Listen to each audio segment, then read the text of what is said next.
Italy is like a boot. It should be entered from the top. Napoleon Bonaparte. Welcome to the history of the 20th century.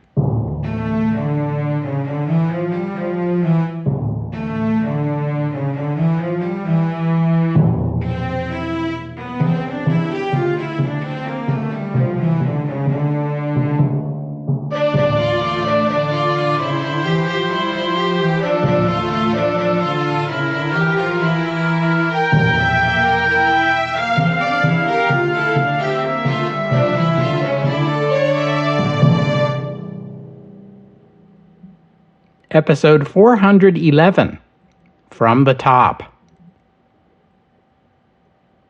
Last week, I took you day by day through an eventful period in July and August 1943, when so many things were happening at once, and, as I'm sure you noticed, most of them were Allied victories. August 17th, 2 days after the invasion of Kiska, which is where I ended the previous episode, was the beginning of the Quebec Conference between Winston Churchill and Franklin Roosevelt.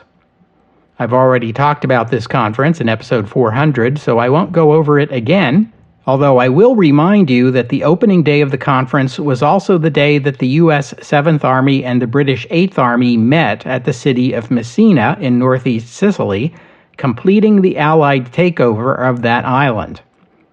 Allied artillery immediately began firing across the Strait of Messina into mainland Italy. That very same day, Allied war correspondents first told General Eisenhower about the two incidents earlier that month in which General Patton struck privates under his command who had been hospitalized for battle fatigue. I described those incidents last time.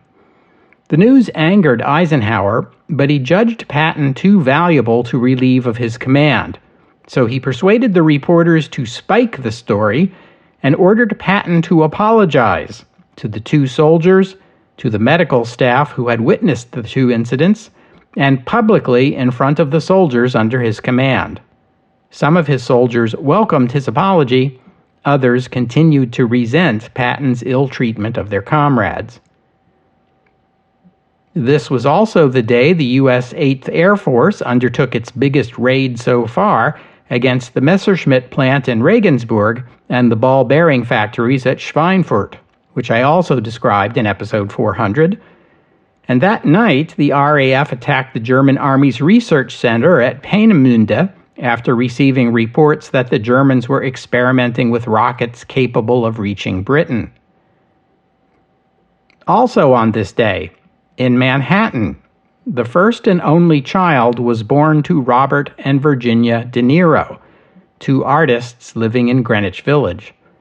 They named the baby boy after his father, and he became Robert De Niro Jr. On August 19th, a senior Italian military commander, Chief of Staff General Giuseppe Castellano, acting in secret and on instructions from the new Italian Prime Minister, Pietro Badoglio, arrived in Lisbon and contacted officials at the British embassy there to negotiate Italy's surrender. On August 21st, Australia held a federal election, which I've also mentioned before. The result was a landslide victory for the Labour Party and its leader, the incumbent Prime Minister John Curtin. On August 22nd, in a surprise move, Joseph Stalin recalled the Soviet ambassador to the United States, Maxim Litvinov.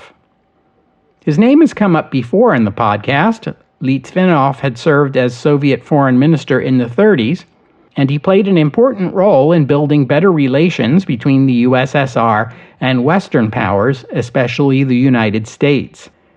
Stalin dismissed him as foreign minister in 1939, apparently to placate Hitler and the Nazis, since Litvinov was Jewish. He was succeeded as foreign minister by Vyacheslav Molotov. In November 1941, Stalin had appointed Litvinov Soviet ambassador to the United States. He was remembered fondly and warmly received in Washington, His arrival coincided with a dramatic change of fortune on the Eastern Front, as winter weather and Soviet counterattacks stopped the German advance on Moscow. That development was also warmly received in the United States. Litvinov was a high-profile ambassador. He gave many speeches in which he described the Soviet struggle against the Nazis to American audiences. But in those speeches, he also regularly included pleas for the Western powers to open a second front against Germany. Over time, this got under the skin of Franklin Roosevelt and his administration, who conveyed to the Soviet government that the U.S. would prefer a different Soviet representative in Washington. So Litvinov was recalled and replaced by his deputy, a 34-year-old Belarusian diplomat named Andrei Gromyko. The following day, August 24th, the Soviet Union celebrated the recapture of the city of Kharkov. As you know, this would be the fourth and final time this city changed hands during the German campaign in the East. Also that day, Adolf Hitler named Heinrich Himmler, the chief of the SS and the Gestapo, Germany's new interior minister, replacing the 66-year-old Wilhelm Frick, who had held the post from the very beginning of the Hitler government in 1933. The move was in part a response to the overthrow of Mussolini in Italy. Hitler judged Frick too old and used up, his words, to properly enforce Nazi rule in Germany. If the goal was to keep Germans in line and squelch any dissent, he could hardly have made a better choice. On August 27th, the Italian government moved its most famous prisoner, former dictator Benito Mussolini, for the second time in 3 weeks. This time from the naval base on the island of La Maddalena, north of Sardinia, to a mountain meadow in the Apennine Mountains, northwest of Rome, named Campo Imperatore, which means Emperor's Field. Who says history has no sense of irony? Italians sometimes call it Little Tibet because of its high elevation, about 2,000 meters. Mussolini, with bitter humor, called it the world's highest prison. Mussolini reached his 60th birthday while he was on Ponza. At La Maddalena, he received a birthday present from Adolf Hitler, a 24-volume set of the complete works of Nietzsche. And no, I am not making this up. Mussolini would only have time to read the first 4 volumes before other events intervened. Mussolini's health deteriorated sharply during his captivity, and he must have feared his execution was imminent. He wrote to his wife, Rachele, that he had served Italy for 21 years, and whatever happened next, his conscience was clear. The next day, August 28th, the head of state of an Axis nation died, but it wasn't Mussolini. It was Boris III, Tsar of Bulgaria, who died unexpectedly at the age of 49. He had recently returned from a meeting with Adolf Hitler, which by some accounts was testy, with Hitler reiterating his demands that Bulgaria declare war on the Soviet Union and deport its Jewish population into German custody. There have been rumors ever since that the Tsar was poisoned, with the culprits variously alleged to be the Germans, the Italians, or the Soviet NKVD. Boris was succeeded by his 6-year-old son Simeon, who reigned as Simeon II until the monarchy was abolished 3 years later, though of course a group of 3 regents exercised the actual powers of the crown during this period. Also that day, the Danish government resigned rather than comply with German demands to turn Danes accused of sabotage over to be tried in German military courts. The following day, August the 29th, the German army declared the dissolution of the Danish government, arrested the Danish king, Christian X, and imposed martial law on Denmark. On August 31st, General Castellano traveled to Sicily to complete negotiations with Allied military commanders there. The two sides were not yet in agreement. One of the big sticking points was that the Italians dreaded the inevitable reaction when the Germans found out they were surrendering. The Italian side wanted the Allies to invade Italy and advance rapidly northward along the peninsula, securing as much Italian territory as possible before the agreement was announced. Allied military leaders were not willing to go that far. They wanted the surrender made public first. Then Allied forces would advance. They would only promise that if and when Germany intervened, the Allies would do what they could to free Italy from the Wehrmacht. The Americans did offer to land the U.S. 82nd Airborne Division near Rome to help the Italians secure their capital before the Germans could take it. The talks continued. On Friday, September 3rd, one British and one Canadian division crossed the Strait of Messina and landed in Calabria, the toe of Italy, making them the first Allied troops ashore on the Italian mainland. They met minimal Italian resistance. The giddy soldiers dubbed the crossing the Messina Strait Regatta. There was a reason for the lack of Italian resistance. On the island of Sicily, General Castellano had just signed an armistice agreement with the Americans and British, following a long and difficult series of negotiations and approval of the agreement by the Italian king and prime minister. Under the terms of the agreement, the Italians would allow Allied armed forces entry into Italian territory and the use of Italian ports, airfields, and other military facilities as Allied commanders required. The Italians did not object to that demand. Quite the contrary. They wanted as many Allied forces as possible on Italian soil as quickly as possible to defend against the inevitable reaction of the now 12 German divisions in Italy. Technically, the armistice would not go into effect until a time the Allies judged suitable. Until then, the existence and the terms of the agreement were to be a closely held secret. The Italians expected September 12th would be the date and made preparations, including moving military units to secure Rome. American military leaders on the scene cabled Washington to advise U.S. officials that the agreement had been signed. One of the recipients of the good news was Winston Churchill, who arrived in Washington by train from Quebec this same day. Unfortunately for the Italians, the American cable was intercepted by German intelligence, who were expecting this kind of news. German diplomats again contacted Prime Minister Badoglio, who continued to assure them of Italy's loyalty. Hitler advised the Wehrmacht that Operation Axis, the German occupation of Italy, was imminent. The Germans had been moving divisions into Italy since the fall of Mussolini's government. The Italians were told they were there to join Kesselring's army group, which was fighting in the defense of Italy, but Italian military commanders questioned why so many of these units were deployed into central Italy. The Germans explained those units were meant to be a strategic reserve. The Germans were also secretly securing the Alpine passes between the Reich and northern Italy and deploying a second army group, commanded by Erwin Rommel, so it would be ready to swiftly occupy northern Italy.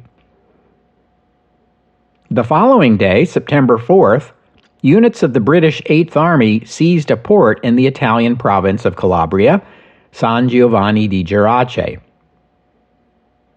In New Guinea, elements of the Australian 9th Infantry Division executed an amphibious landing near Japanese-held Lae, in support of the 7th Division's overland advance on the port town. The next day, September 5th, the U.S. Army's 503rd Parachute Regiment joined in, landing at and seizing a Japanese-controlled airfield just outside Lae. This was the first use of paratroopers in the Pacific Theater.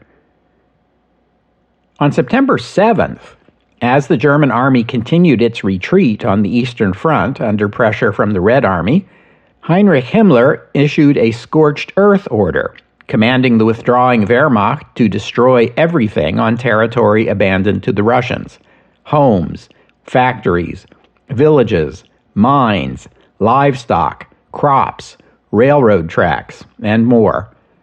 With regard to railroad tracks, the Germans employed what was known as a railroad plow. This was a railway car that dragged along a huge steel hook as it was pulled forward by a locomotive.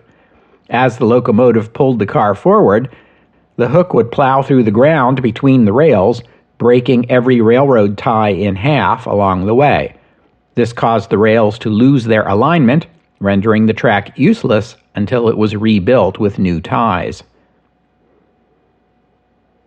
In Rome, that same morning, the Italian naval minister met with senior commanders of the Regia Marina, the Italian Royal Navy, including Admiral Carlo Bergamini, commander of the Navy's main battle fleet.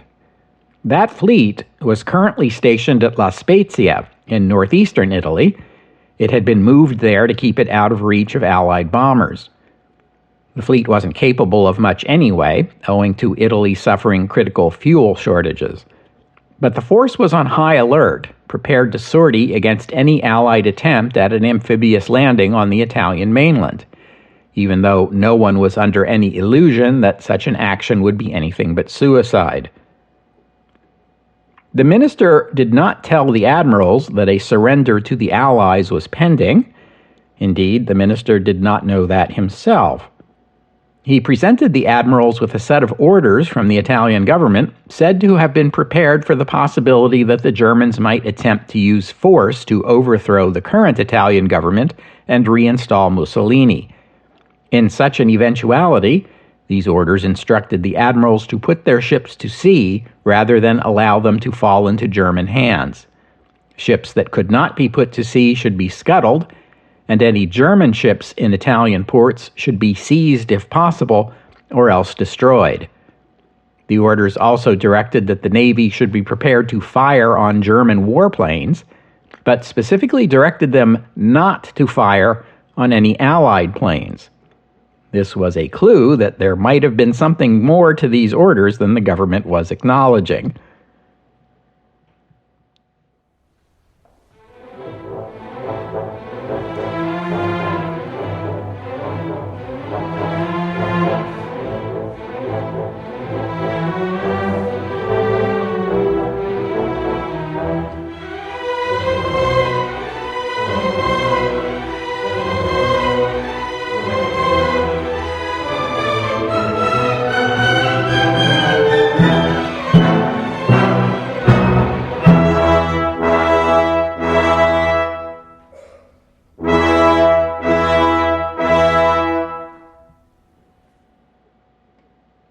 On September 8th, American General Maxwell Taylor, second in command of the 82nd Airborne Division, met in Rome with Badoglio and his military leaders.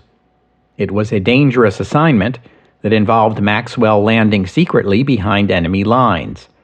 He wore his U.S. Army uniform to this meeting, so that if he were captured by the Germans, he would be entitled to POW protections. If he were captured while not in uniform, he could be executed as a spy.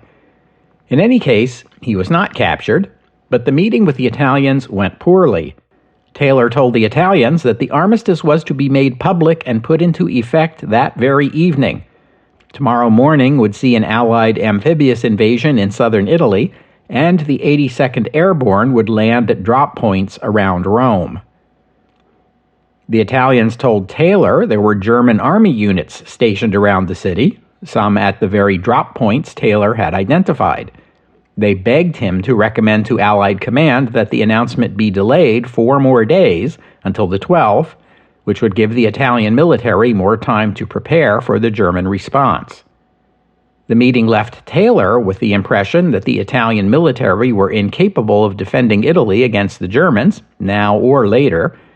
He reported back to Allied command and recommended they scratch the airdrops around Rome, which they did. At 6:30 that evening, Dwight Eisenhower announced the armistice with Italy over Radio Algiers. An hour later, Prime Minister Badoglio made his own brief announcement over Italian radio. This is what he said in full. The Italian government recognizing the impossibility of continuing the unequal struggle against an overwhelming enemy force, in order to avoid further and graver disasters for the nation, sought an armistice from General Eisenhower, Commander-in-Chief of the Anglo-American Allied Forces. The request was granted. Consequently, all acts of hostility against the Anglo-American forces by Italian forces must cease everywhere, but they will react to possible attacks from any other source. I wonder whom he meant by any other source. Early the following morning, the Allied invasion of Italy began in earnest. There were already British and Canadian troops in Calabria. That morning, British and American warships carried the British 1st Airborne Division to Taranto, which is in Apulia, the heel of Italy, as it were. Specifically, it lies on the front of the heel, along the arch. The interest in Taranto was, of course, because here was the home port of the Italian Navy. Most of the Italian Navy had been moved to La Spezia months ago, but there were a few ships remaining at Taranto. The Allies were happy to accept any Italian ground or air units that wanted to join the fight against the Germans, but it was the Italian Navy they wanted most, and if they couldn't have it, they wanted it scuttled rather than fall into the hands of the Germans. The Allies were also very interested in the Italian merchant fleet, given that they were suffering a shortage of shipping capacity and Operation Overlord was just 8 months away. In fact, there were no German ground forces anywhere in or near Taranto. It is very far south, and also far to the east of Calabria, where Allied troops were already on the ground. It was there that Kesselring had focused his attention. This was fortunate for the Italian Navy. The force at Taranto consisted of 2 battleships, Caio Duilio and Andrea Doria, 2 cruisers, Pompeo Magno and Luigi Cadorna, and 1 destroyer. These ships left Taranto and headed for Malta the previous evening, as per the terms of the armistice. Along the way, they passed the British and American ships headed in the opposite direction, toward Taranto, to deliver those British paratroopers. The situation at La Spezia was more complicated. Here was a larger force, the battleships Vittorio Veneto, Roma, and Italia, plus 3 cruisers, 8 destroyers, and 4 torpedo boats, along with 3 additional cruisers stationed at the nearby port of Genoa. As a side note, the Italian battleship formerly known as Littorio was renamed Italia after the fall of Mussolini. That's because Littorio is the Italian word for lictor, a Latin word for an attendant to a Roman magistrate. Among the lictor's duties was to bear the magistrate's fasces, which in the 20th century were the symbol of fascism. Hence, once Mussolini was gone, the name Littorio also had to go. Many of the senior officers at La Spezia, including the overall commander, Admiral Bergamini, bristled when the order came to sail to Malta. They disliked the idea of surrendering their ships, which is what they thought they were being ordered to do. At first, they contemplated scuttling their ships, but eventually agreed to take them to La Maddalena, that Italian naval base just off Sardinia, the one that until a couple of weeks ago had been where the government was holding Mussolini. The Italian fleet arrived at La Maddalena to discover that the naval base had been seized by German soldiers. Admiral Bergamini had seen enough. Now he ordered the fleet to turn south and seek the safety of Allied-controlled Malta, or perhaps North Africa. But the Germans spotted the fleet, and a squadron of German naval bombers was sent to attack it. These bombers were armed with a new German weapon, the Fritz X. Yes, they called it Fritz. The original Fritz was an armor-piercing bomb, which is what you want for attacking an armored warship. This new version, the Fritz X, was an upgrade, kind of like the iPhone X. Remember that? The Fritz X was different from its predecessor because it had no home button. Wait, that's the iPhone. The Fritz X was different because it had radio-controlled tail fins. This meant that after the bomb was released, the bombardier in the plane could steer the bomb by remote control, which greatly increases the chance that it would hit the intended target. It was, in fact, the world's first precision-guided munition. The Fritz X had only been put into service a few weeks earlier, and this was not the first time the Germans used it in combat. It was just that the Allies hadn't noticed it before. Well, they sure noticed it today. 2 of these bombs struck Roma. The first put the aft engine room out of commission. The second detonated in the forward engine room and setting off one of the ship's magazines, which created a huge explosion. Within 20 minutes, Roma capsized and sank, taking with it nearly 1,400 Italian sailors, including Admiral Bergamini. Another bomb damaged Italia, but it and most of the other ships made it safely to Malta on September 11th. In Italy, Operation Axis was in full swing. 2 German divisions near Rome began to move on the city the night of the 8th, immediately after the surrender was announced. By the morning of the 9th, they had fought their way into the streets of Rome, even as its citizens were celebrating what they believed to be the end of the war, at least for them.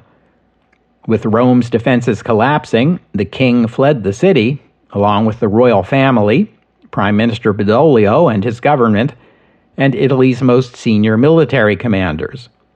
They escaped in a fleet of automobiles and headed east across the width of the Italian peninsula to the coast town of Ortona on the Adriatic, where they were picked up by Bayonetta, an Italian Navy corvette, which took them to the port of Brindisi, which lies on the back of the heel of Italy, and by this time was in the hands of the British 1st Airborne Division, that unit that had landed at Taranto.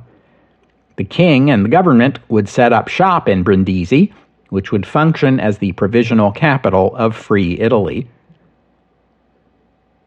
Allied forces had landed in Calabria and Apulia, the 2 peninsulas in southernmost Italy, but the main Allied attack was to be made by the U.S. Fifth Army, which also included some British units, in an amphibious landing at Salerno, just south of Naples on the west coast of Italy. The plan here was that the British units in southernmost Italy would bait the Germans southward, then the Fifth Army would land in their rear, seize the port of Naples for its own supply needs, cut off and surround German forces in the south. General Montgomery, in command of those British units in southern Italy, expressed skepticism that the Germans would take the bait. He would be proved correct. The American experience in the Pacific had shown that amphibious landings were far more successful and less costly when the landing area was first put under a heavy naval bombardment. But in this instance, General Mark Clark, commander of the Fifth Army, opted against such a bombardment, hoping to surprise the Germans. But no such luck. As the first wave of landing craft approached the beaches, Allied soldiers heard a German voice amplified over a loudspeaker declare in English, "Come on in and give up. We have you covered." Field Marshal Kesselring, commander of the German army group in southern Italy, had an impossible mission. He was supposed to take Rome with 2 divisions against 5 Italian divisions. He was also expected to disarm Italian military units in southern Italy, hold the line against the British down in the south, and also prepare for an amphibious landing at Salerno. Many Wehrmacht commanders expected Kesselring and his troops were likely to end up surrounded by superior Allied forces. Field Marshal Rommel advised Kesselring to withdraw his army group all the way north to the Po Valley and concede the entire Italian peninsula to the Allies. For the Germans had guessed an amphibious landing was coming and that it was most likely to land at Salerno.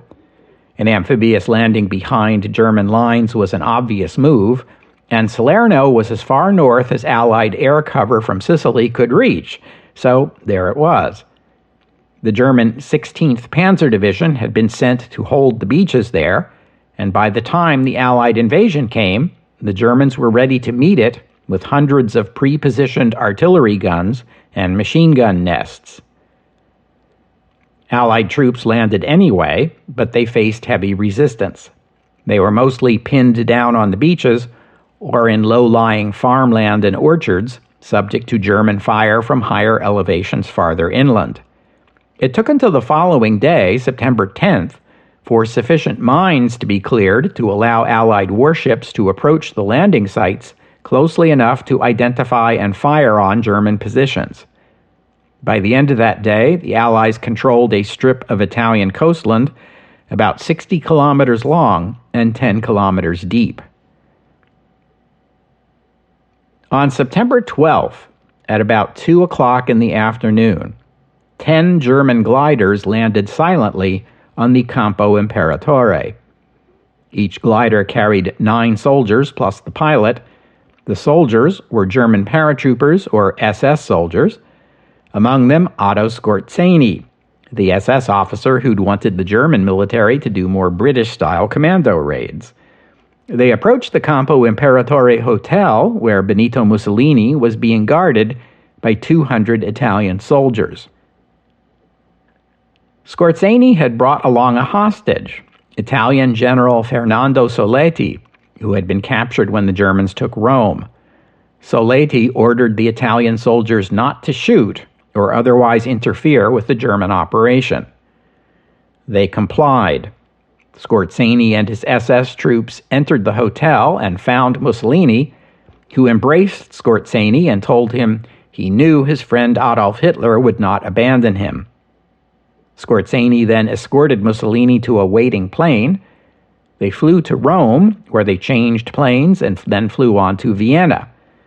A couple of days later, Mussolini was at the Wolf's Lair to meet with Adolf Hitler. Hitler and the Germans were shocked at how weak and broken Mussolini appeared. Hitler asked Mussolini to lead a new fascist state in German-controlled Italy, which would be known as Repubblica Sociale Italiana, the Italian Social Republic, and would function as a German puppet government. Germany was distinctly short on good news, so the daring operation that had freed Mussolini and brought him safely to Germany was trumpeted by the German Ministry of Propaganda, which depicted Skorzeny as a daring Nazi hero.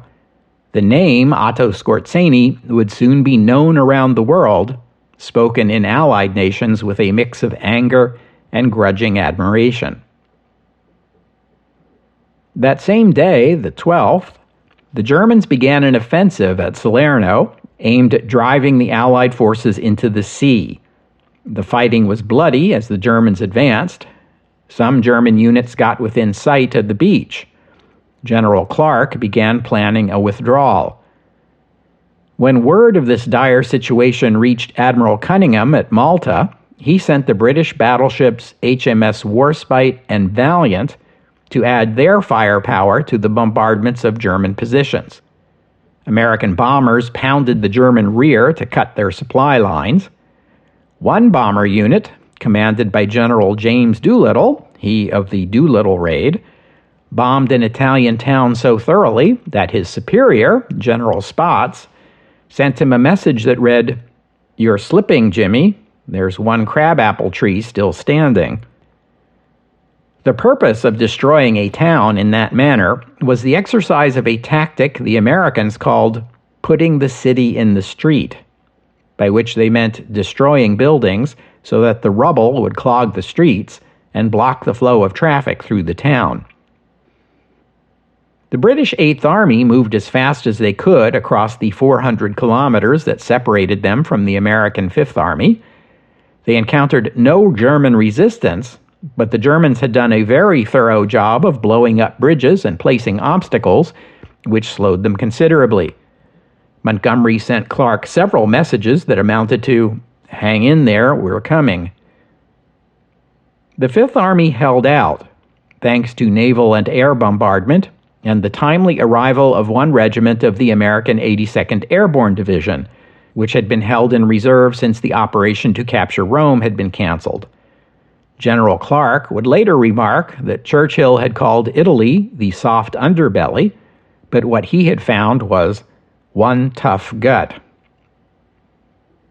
The Germans did not throw the Fifth Army into the sea, but they certainly bloodied it. Once it became clear that the Fifth Army wasn't going anywhere, Kesselring ordered his units in southern Italy to withdraw to defensive positions behind the river Volturno. So by late September, the situation in Italy was something like this. The southern quarter of the Italian peninsula, not quite as far north as Naples, was occupied by the Allies and was home to the Badoglio government. The northern third of the peninsula and the Po Valley region was at least nominally governed by Mussolini's Italian Social Republic. The middle part of the peninsula, including Rome, was under German military occupation. Despite the fig leaf of Mussolini's government, in fact, Italy was now one more European nation under German occupation. As for the Italian army, they were left without guidance. Badoglio's surrender announcement said the army would not attack the Allies, but gave no instructions on what they should do about the Germans. So mostly they did nothing. In the south, Kesselring added whatever Italian units still wanted to fight into his army group. The others he disarmed and sent home. Most of the Italian army falls into this category. In the north, in lands under Rommel's control, Italian soldiers that did not want to fight were taken prisoner and shipped to Germany for slave labor, about 650,000 in all. The few Italian units that actively resisted the Germans were attacked. Some of them joined the Allies. In other cases, Italian soldiers who resisted cooperation with the Germans were executed. Tens of thousands of Allied POWs being held in Italy simply walked out of their prison camps after the surrender was announced. Their Italian guards let them go.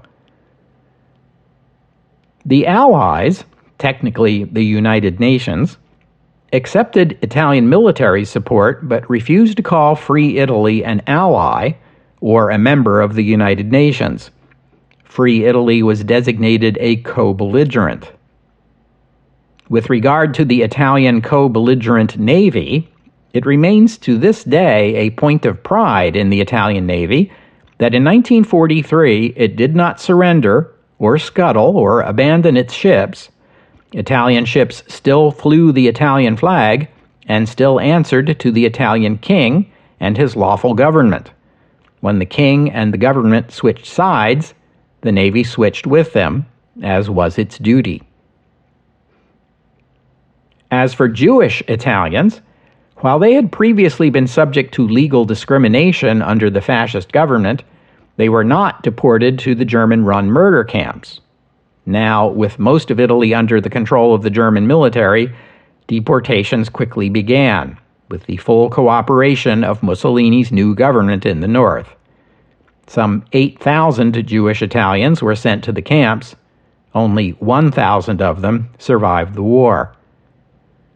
But many Italian authorities would not cooperate with the Germans in arresting Jews. A much larger share of the Jewish population in Italy, more than 30,000, survived the war, in many cases by fleeing south into Allied-controlled territory. Before I leave you today, I do want to mention one other military operation that took place at this same time: the British attempt to occupy the Italian-controlled Dodecanese Islands in the Aegean Sea, especially the large island of Rhodes just off the coast of Turkey. This was another of Winston Churchill's bright ideas. The island of Crete was too heavily garrisoned, but Churchill figured if the Allies could drive the Germans and Italians out of the Dodecanese, a fearful Turkey would at last be willing to join the Allies, which would open the straits to Allied Lend-Lease shipments to the Soviet Union. The Americans were not keen on this idea. They saw it as yet another example of the British prioritizing their own position in the post-war world over defeating the Axis. So the British went it alone on September 8th, right after the Italian surrender took effect. But the British effort was hampered by inadequate numbers of soldiers and ships, while the Germans aggressively moved soldiers and air units to the Dodecanese as part of Operation Axis. Most of the 50,000-plus Italian soldiers stationed in the islands only wanted to go home, but about 10,000 of them joined 7,500 Germans in the fight to seize and hold the islands. Those troops, plus German air power, won the day in what some call the last German victory of the war. We'll have to stop there for today.